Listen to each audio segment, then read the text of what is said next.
और अगर आपकी समस्या जस की तस है, आप जिस भी गठबंधन को वोट दे रहे हैं वो सरकार बना रही है और आपकी समस्याओं का समाधान ही नहीं कर पा रही है, तो फिर आखिर क्या वजह है कि आप उनको वोट दे रहे हैं? उनके जो पिटारे में जो उनके जो सर्कस में जो और भी तीर होंगे वो सब तो अभी आने बाकी है। प्रशांत किशोर जी का विजन बिहार और बिहारियों के लिए जो है उसको मेरा पूर्ण समर्थन है और इसीलिए हम जन स्वराज अभियान से जुड़े हैं। जाति से, धर्म से ऊपर उठकर हमें अपने लिए, अपने परिवार के लिए, अपने बच्चों के लिए, अपने समाज के लिए अगर कुछ सोचना है तो फिर सोचिए, समझिए और प्रशांत किशोर जी को एक मौका जो वो मांगेंगे, जो मांग रहे हैं वो उन्हें दें। वो जदयू में कुछ दिन रहे, लेकिन जो चीजें वो चाहते थे, जो व्यवस्थाएं वो चाहते थे, जो वादे जनता से चुनाव में किए जाते हैं उसको पूरे करने के लिए जो रास्ते अपनाने चाहिए थे वो सब नहीं हुआ तो उन्होंने वो दल भी छोड़ दिया। जाति, धर्म या कोई फैक्टर नहीं रहेगा, ये मैं पर्सनल अपनी तरफ से बोल रहा हूँ। 20 वर्ष नीतीश बाबू को सरकार चलाते हुए हो गया, भाजपा सहयोगी 10 वर्ष से केंद्र में भी भाजपा की सरकार है। बिहार को आज एक सेंट्रल यूनिवर्सिटी नहीं। ना मुझे चुनाव लड़ने का कोई शौक है, ना मेरी चाहत है। यहाँ है ही क्या, यहाँ तो कुछ भी नहीं है। बस 2 सड़कें हैं, अभी भी आप आए होंगे सड़कों पर, हम भी चलते हैं। एक रेलवे का मुख्य सड़क, एक नीचे का सदर बाजार। हाल देख लीजिए, 2009 में बना था, 15 साल हो गया। पेयजल आपूर्ति का हाल देख ही रहे हैं। यहाँ बियाडा की जमीन है, इतनी बड़ी जमीन है, हमको तो पता भी नहीं था। वो देश की आज़ादी के पहले का ही है, वो सब छोटी छोटी फैक्ट्रियाँ। देश आज़ाद हो गई, सरकारें बन गई, वो जो आज भी जो खंडर है वो खंडरें बता रही है कि यहाँ की इमारतें कभी बुलंद हुआ। हमारे बाद वाला भी जनरेशन अगर वो चाहता है तो बिहार तरक्की करे, हम लोग अपने पूरे परिवार के साथ अपने घर में रहें, तो मैं सीधे तौर पर बिहार की जनता से अपील करता हूँ कि वह एक मौका प्रशांत किशोर जी को दे।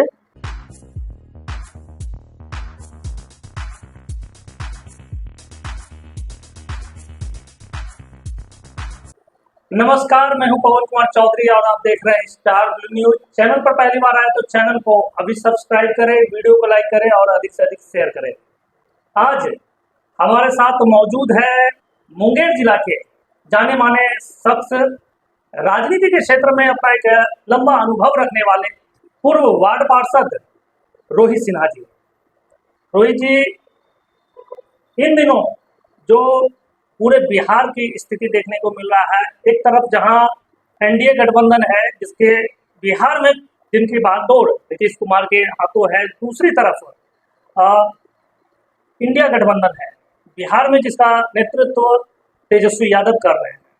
आप जदयू का हिस्सा थे और जदयू से पहले जनता दल से आपने राजनीति की शुरुआत की, फिर उसके बाद समता पार्टी में आए और समता पार्टी जब मिले जदयू में मर्ज हुआ तो जदयू में आप आए और जदयू में आने के बाद भी लंबी राजनीति आपने मुंगेर जिला में किया। जदयू के कई महत्वपूर्ण पदों पर आप रहे। अब जदयू को आप कहीं ना कहीं अलविदा कह चुके हैं। अब प्रशांत किशोर की जन स्वराज अभियान है उसके साथ आप जुड़ गए हैं, तो ऐसा क्या प्रशांत किशोर की जो यह अभियान है उसमें ऐसा क्या नजर आया खास जिससे आप इस संगठन से जुड़े हैं? देखिए, ऐसा है कि प्रशांत किशोर जी को तो भारत में शायद ही कोई ऐसे लोग होंगे जो नहीं जानते होंगे, खासतौर से जिनका राजनीति से थोड़ा सा भी इंटरेस्ट है। हम लोग तो राजनीतिक कार्यकर्ता हैं ही, तो प्रशांत किशोर जी के बारे में कुछ भी जानने समझने में कोई समस्या नहीं। खैर, उनकी तारीफ में मैं यहाँ मैंने उन्होंने पास्ट में क्या किया है उस पर मैं ज़्यादा चर्चा भी नहीं करूँगा, क्योंकि पूरा हिंदुस्तान जानता है उस चीज़ को। जनता दल यूनाइटेड में भी प्रशांत किशोर जी ने कुछ समय अपना समय दिया है राजनीतिक जीवन का, और उस समय भी 1-2 मीटिंग्स में हम लोग शामिल हुए थे। उसके बाद जब मेरा राजनीति से, खासतौर से जनता दल यूनाइटेड, भाजपा, कांग्रेस, आरजेडी के साथ तो खैर कभी रहे नहीं, उन दोनों के बारे में कुछ बोलना नहीं है, लेकिन जब हम जिस दल और जिस गठबंधन के साथ रहे, जब उससे मेरा मुंह भंग हो रहा था, उसी बीच में प्रशांत किशोर जी का सोशल मीडिया पे आने लगा था कि वो बिहार के लिए कुछ करना चाहते हैं, पदयात्रा की शुरुआत करेंगे। तो प्रशांत किशोर जी को हम फॉलो करना शुरू किए फेसबुक पर, तो उनकी बातों को सुना, समझा, मुझे अच्छा लगा। मुझे लगा कि चलो कोई तो ऐसा व्यक्ति है बिहार का, कोई बिहारी है ऐसा जो बिहार के पुराने अस्मिता और गौरव को वापस लाने के लिए हम ही लोगों से, हम बिहारियों से ये कह रहा है कि आप मेरी बात को सुने। आखिर क्या मिला है आपको इतने वर्षों तक जाति धर्म के नाम पर वोट करने? अगर आपकी समस्याएं समाप्त हो गई है तो फिर तो ठीक है, और अगर आपकी समस्याएं जस की तस है, आप जिस भी गठबंधन को वोट दे रहे हैं वो सरकार बना रही है और आपकी समस्याओं का समाधान ही नहीं कर पा रही है, तो फिर आखिर क्या वजह है कि आप उनको वोट दे रहे हैं? फिर उन्होंने अपना पूरा विजन अभी प्रस्तुत किया है, और जहां तक मुझे लगता है कि अभी उन्होंने अपना पूरा पिटारा खोला भी नहीं। वो छोटा ऐसा पोटली एक खोल कर अभी वो एक सिर्फ पदयात्रा कर रहे हैं, अच्छे लोगों को ढूंढ रहे हैं, उनको जोड़ने का प्रयास कर रहे हैं, लोग उनसे जुड़ भी रहे हैं। अभी तो उनके जो पिटारे में जो उनके जो सर्कस में जो और भी तीर होंगे, वो सब तो अभी आने बाकी है, ये तो वो खुद ही बोल रहे हैं। प्रशांत किशोर जी का विजन बिहार और बिहारियों के लिए जो है, उसको मेरा पूर्ण समर्थन है, और इसीलिए हम जन स्वराज अभियान से जुड़े हैं। भविष्य में जब ये पार्टी बनेगी, जो भी इस पार्टी का नाम होगा, उस पार्टी के एक समर्पित कार्यकर्ता के रूप में, जो आज तक मैंने किया है, पिछले भी मैं जिस पार्टी में रहा हूँ वहाँ एक कार्यकर्ता समर्पित रूप से काम किया हूँ कार्यकर्ता के रूप में, वह मैं जन स्वराज के लिए भी करूँगा। जिस तरह बिहार की राजनीति को आपने लंबे अरसे से देखा है, बिहार की राजनीति कहीं ना कहीं जातीय आधारित रही है, और जिस तरह से प्रशांत किशोर दावा कर रहे हैं कि बिहार के लोगों को वो जातीय आधारित राजनीति से ऊपर उठाने की बात करते हैं, लेकिन फिर भी पिछले जो लोकसभा चुनाव का जो परिणाम देखने को मिला, जिस तरह से एक तरफ Tejashwi Yadav MY vote bank की बात करते हैं, खास करके उनकी राजनीति एमवाई वोट बैंक पर ही सीमित है। उसी तरह मुख्यमंत्री नीतीश कुमार की बात करें तो कुशवाहा, कुर्मी, मंडल जाति की वो राजनीति और दलित महादलित की राजनीति वो करते हैं। एक तरफ मांझी जी अपनी जाति का राजनीति करते हैं, चिराग पासवान जाति की राजनीति करते हैं, और अब जो मल्लाह की राजनीति करने के लिए मुकेश सहनी भी आए हैं।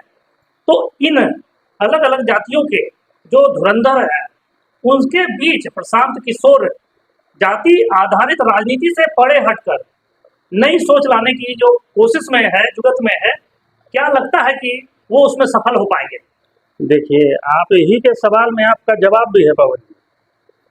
आप ही ने कहा कि सारे धुरंधरों का आपने नाम लिया, नीतीश बाबू, तेजस्वी यादव जी, मांझी जी, मुकेश सहनी जी, और आप खुद कह रहे हैं कि वह सभी सिर्फ और सिर्फ जाति की राजनीति करते हैं, और यही वो करते हैं। जबकि प्रशांत किशोर जी का कहना है, स्पष्ट तौर पे कहना है, जो भी लोग उनको सुन रहे होंगे, समझ रहे होंगे कि बात जाति और जमात की है ही नहीं। आप अगर पिछले दिनों संपन्न हुए लोकसभा चुनाव की बात करते हैं, क्या हुआ औरंगाबाद में? वहां से जदयू से ही आयातित कैंडिडेट को टिकट दिया गया। वो अपने जिस समाज से आते थे, वहाँ के समाज के लोगों ने उनको वोट दे दिया, भरपूर मात्रा में एमवाई समीकरण का वोट था ही उनके पास, वो जीत गए। कहाँ गई नीतीश जी की राजनीति? क्या हुआ हमारे जहानाबाद में? जो समीकरण का वोट था वह जनता दल यूनाइटेड के प्रत्याशी को नहीं मिला। सच है ना? बिल्कुल। अगर ये सच है तो फिर आप बताइए, यहाँ बात जाति की राजनीति करके इतने वर्षों से, पिछले 35 वर्षों से तो हम लोग देख ही रहे हैं, भुगत ही रहे हैं। अगर आगे भी बिहार की जनता को यही करना है, तब तो भाई मैं बिहार की जनता को सादर प्रणाम करता हूँ। जाति से, धर्म से ऊपर उठकर हमें अपने लिए, अपने परिवार के लिए, अपने बच्चों के लिए, अपने समाज के लिए अगर कुछ सोचना है तो फिर सोचिए, समझिए, और प्रशांत किशोर जी को एक मौका जो वो मांगेंगे, जो मांग रहे हैं, वो उन्हें दें। और जब तक आप किसी को मौका नहीं देंगे, तब तक आप उसके बारे में कोई आकलन नहीं कर सकते। आज प्रशांत किशोर जी जो पैदल चल रहे हैं, क्या वो चाहते तो पटना में ही बैठ के पार्टी की घोषणा कर देते, जिनको जुड़ना होता उनके साथ जुड़ जाते। अगर वो चाहते तो किसी भी राजनीतिक दल का हिस्सा बन के भी अपनी राजनीति कर सकते थे। ऐसा नहीं है, उन्होंने कहा भी है, वो जदयू में कुछ दिन रहे थे, लेकिन जो चीजें वो चाहते थे, जो व्यवस्थाएं वो चाहते थे, जो वादे जनता से चुनाव में किए जाते हैं, उसको पूरे करने के लिए जो रास्ते अपनाने चाहिए थे, वो सब नहीं हुआ, तो उन्होंने वो दल भी छोड़ दिया, और फिर अब अपनी पार्टी बनाने के अग्रसर हैं, जनता को जागरूक कर रहे हैं। अब जनता, लोकतंत्र में जनता मालिक होती है। जिस तरह से बिहार में पिछले दिनों आपने देखा होगा कि जातीय आधारित सर्वेक्षण किया गया, और जातीय सर्वेक्षण के आधार पर मुख्यमंत्री नीतीश कुमार हो या तत्कालीन उप मुख्यमंत्री तेजस्वी यादव हो, दोनों ने ही कहीं ना कहीं पैरवी किया कि जिसकी जितनी भागीदारी उसकी उतनी हिस्सेदारी, इस नारे को उन लोगों ने आवाज बुलंद किया, और कहीं ना कहीं सभी जातियों, खास करके महिलाओं का भी जो हिस्सेदारी राजनीति में होनी चाहिए, क्या उस आधार पर जातियों को भी, हर जातियों को मौका प्रशांत किशोर की जो पार्टी आने वाली है उनको चुनाव में मौका मिलेगा, चाहे महिलाओं की हो चाहे विभिन्न जातियों की बात कर रहे हैं। देखिए ये सब भविष्य का सवाल है। इसका जवाब अभी मेरे लिए दे पाना ना तो उचित है, ना मैं इस लायक हूँ कि मैं इस सवाल का जवाब दूँ। वो सब चीज़ें भविष्य में तय होगी जब पार्टी 2 अक्टूबर को, जैसा आप भी जान रहे हैं, लॉन्च करेगी। पार्टी का संविधान लिखा जा रहा है, फिर सारे लोग बैठेंगे, जो भी बड़े सीनियर होंगे, हमारे सीनियर लीडर हैं, वो सब बैठेंगे, फिर ये सब बातें होगी।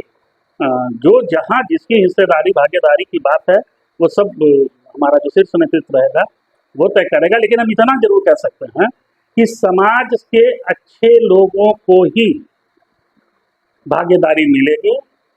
जाति, धर्म या कोई फैक्टर नहीं रहेगा। ये मैं पर्सनल अपनी तरफ से बोल रहा हूँ। अगर आप इस लायक हैं कि आप, जमालपुर विधानसभा है हमारा, और अगर आप इस योग्य समझे जाएंगे कि आप हैं यहाँ लड़ने लायक, तो पवन जी, आपकी जाति कुछ भी हो, आपको भी टिकट दिया जा सकता है, यदि आप जनसुराज से जुड़े हैं तो। प्रशांत किशोर, बिहार में शिक्षा, स्वास्थ्य और रोजगार जैसे अहम मुद्दों को उठा रहे हैं। आने वाले 5 से 10 वर्षों में इन सभी मुद्दों पर कायाकल्प करने की बात करते हैं। अगर प्रशांत किशोर को बिहार में मौका देती है आम जनता, तो क्या माना जाए 2025 में अगर प्रशांत किशोर बिहार का नेतृत्व करते हैं, तो आने वाले 5 से 10 वर्षों में क्या बिहार का कायाकल्प होना संभव है? देखिए, वो सारा ब्लूप्रिंट उनके दिमाग में तैयार है। वो पहले ब्लूप्रिंट तैयार करते हैं, जहाँ तक मैं उनको समझता हूँ, मैं कह रहा हूँ, मैं उनका साथी, कोई पुराना साथी नहीं हूँ, लेकिन उनके जो रणनीतिकार के रूप में जब वो काम करते थे, उस समय से मैं उनको मैंने जान रहा हूँ, समझ रहा हूँ। तो सारा खाका उनके दिमाग में तैयार है। वो हर पंचायत जो पैदल घूम रहे हैं, वो किस लिए घूम रहे हैं? जो वो ये पदयात्रा कर रहे हैं, क्षेत्रों में जाकर को जो जन समस्याएं जान रहे हैं, उन सब चीज़ों का एक ब्लूप्रिंट तैयार हो रहा है। निश्चित तौर पर मुझे पूरा विश्वास है कि अगर उन्हें बिहार की जनता 2025 में मौका देती है, तो यकीन मानिए कि सारी जो समस्याएं हैं, जिसमें से वो कुछ समस्याओं को अपने अभी के यात्रा के दौरान हाईलाइट भी कर रहे हैं। जैसे उनका एक है कि 1 साल के अंदर पलायन रोकने पर काम होगा। पहले हम अपने बच्चों को यहाँ रोके तो देखिए शिक्षा की हालत क्या है। अच्छे अभी हमारे घर के बच्चे बाहर पढ़ रहे हैं, बिहार से बाहर, और ज़्यादा कुछ नहीं, BSc करने के लिए। पूरे बिहार में एक सेंट्रल यूनिवर्सिटी नहीं है जनाब। क्या कहेंगे आप इस पर? 20 वर्ष नीतीश बाबू को सरकार चलाते हुए हो गया, भाजपा सहयोगी, 10 वर्ष से केंद्र में भी भाजपा की सरकार है। बिहार को आज एक सेंट्रल यूनिवर्सिटी नहीं। हमारे घर के बच्चे बाहर पढ़ने जा रहे हैं, हम तो चाहेंगे कि हमारे घर के बच्चे हमारे पास रहें, हमारे साथ रहें, यही शिक्षा दीक्षा ग्रहण करें, यही रोजगार मिले उनको। तो इन सब चीज़ों को सोचना पड़ेगा बिहार की जनता को। और प्रशांत किशोर जी के पास एक ब्लूप्रिंट तैयार है। वो ब्लूप्रिंट तैयार है तो हम लोगों को उनके ऊपर विश्वास है, और यही विश्वास जनता को भी उनके ऊपर बनाना है, तभी हमारा कल्याण है।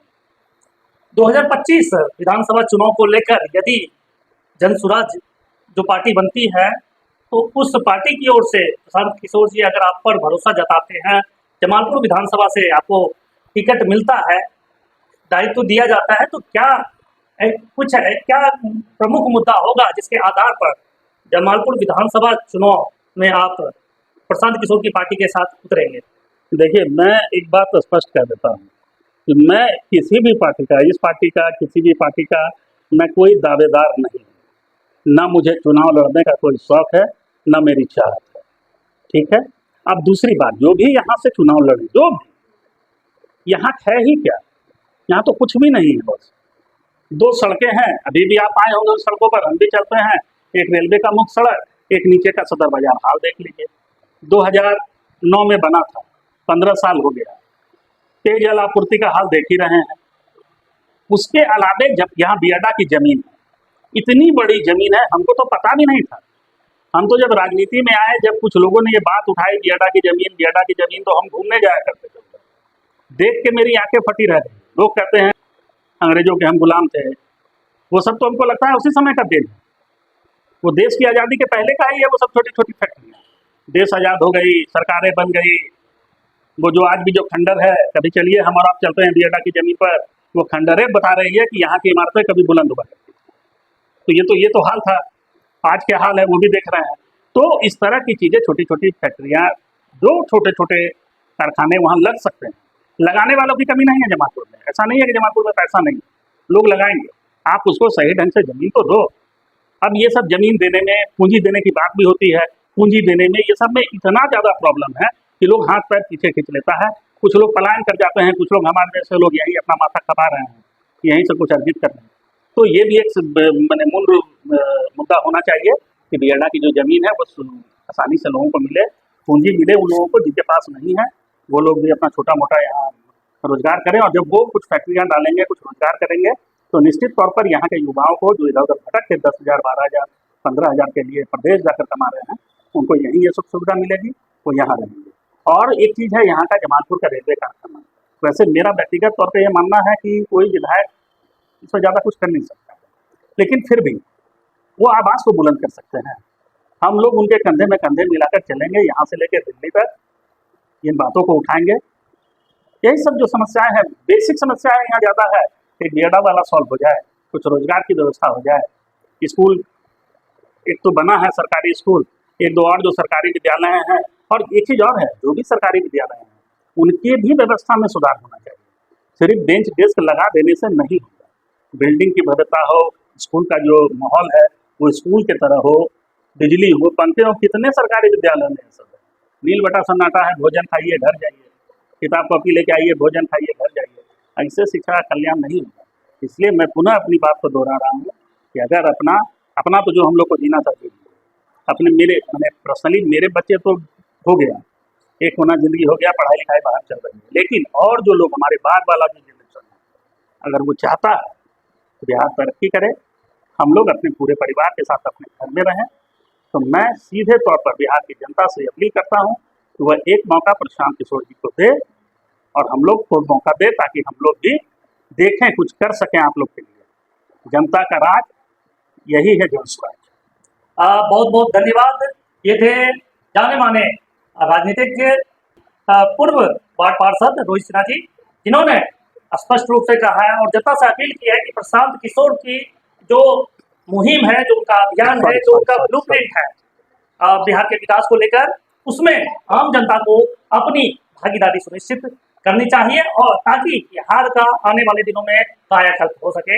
हम लगातार अपने चैनल के माध्यम से आगे भी कई राजनीतिक शख्सियतों की बातें आप तक पहुंचाते रहेंगे। आप बने रहे हमारे साथ, देखते रहे स्टार न्यूज। चैनल पर पहली बार आए तो चैनल को अभी सब्सक्राइब करें, वीडियो को लाइक करें और अधिक से अधिक शेयर करें।